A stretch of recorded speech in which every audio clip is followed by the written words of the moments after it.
नमस्ते। आप लोगों को एक और सुखद समाचार दे रहा हूं कि भारतीय नौसेना का जो प्रतीक चिन्ह है वो बदलने जा रहा है। भारतीय सेना का वर्तमान प्रतीक चिन्ह क्या है? आपको जानकर आश्चर्य होगा कि भारतीय नौसेना का जो वर्तमान प्रतीक चिन्ह है वो है सेंट जॉर्जेस क्रॉस। और ये सेंट जॉर्ज कौन थे? ये सेंट जॉर्ज वो थे जिन्होंने क्रूसेड्स का नेतृत्व किया था। यानी क्रूसेड मतलब जो क्रिश्चियंस ने मुसलमानों पर आक्रमण किए थे मध्य युग में, उसके जो नेता थे वो थे सेंट जॉर्ज।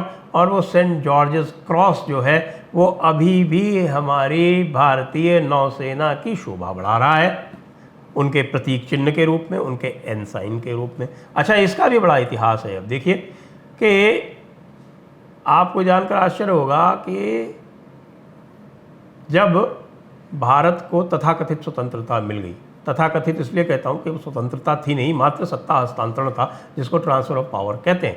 और ट्रांसफ़र ऑफ पावर था, इसका सबसे बड़ा प्रमाण ये है कि भारत के नौसेना और वायुसेना प्रमुख लगातार अंग्रेज़ बने रहे। 1955 तक नौसेना और 1958 तक वायुसेना का प्रमुख जो था वो अंग्रेज़ था। किस तरह की स्वतंत्रता हमें प्राप्त हुई थी आप सोच लीजिए। और उस ट्रांसफ़र ऑफ पावर में चूँकि हमारे जो माउंटबेटन साहब थे वो हमारे नेहरू जी, चीचा नेहरू जी के बहुत बड़े हितैषी थे, और चीचा नेहरू जी उनको अपना एक तरह से अपने को उनका मानस पुत्र मानने लगे थे। और उनकी श्रीमती एडविना माउंटबेटन के प्यार में गिरफ्तार हो गए थे।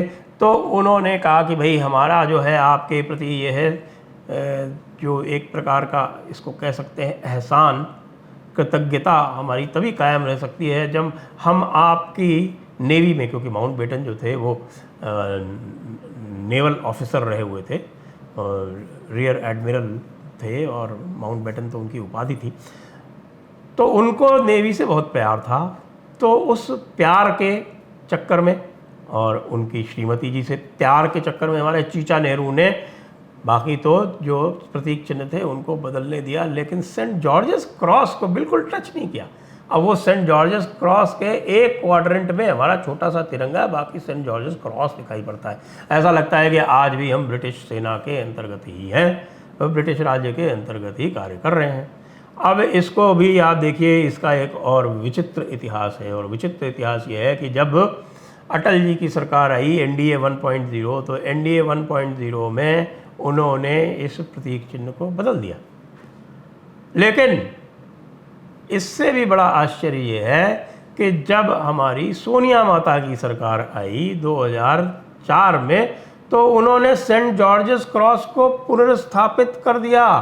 अब सोनिया जी वेटिकन की राजदूत के रूप में यहाँ कार्य कर रही थी या भारतीय नागरिक के रूप में, यह विचारणीय प्रश्न हो जाता है कि कोई भारतीय नागरिक यहाँ पर भारत के तिरंगे को हटाकर और एक बार फिर से सेंट जॉर्जेस क्रॉस को पुनर्स्थापित कर दे। ये तो मुझे लगता है कि ये बहुत बड़े देशद्रोह का एक इन्वेस्टिगेशन का कारण होना चाहिए। लेकिन कोई बात नहीं, 8 वर्ष अवश्य लगे हमारी वर्तमान सरकार को, लेकिन देर आयद दुरुस्त आयद, बेटर लेट देन नेवर। और अब इस सेंट जॉर्जेस क्रॉस को सदा के लिए भारतीय नौसेना से दफन किया जा रहा है, उसको जल समाधि दी जा रही है, और भारत का तिरंगा अब शान से हमारी भारतीय नौसेना का प्रतीक चिन्ह अर्थात एनसाइन बनके लहराएगा। जय हिंद।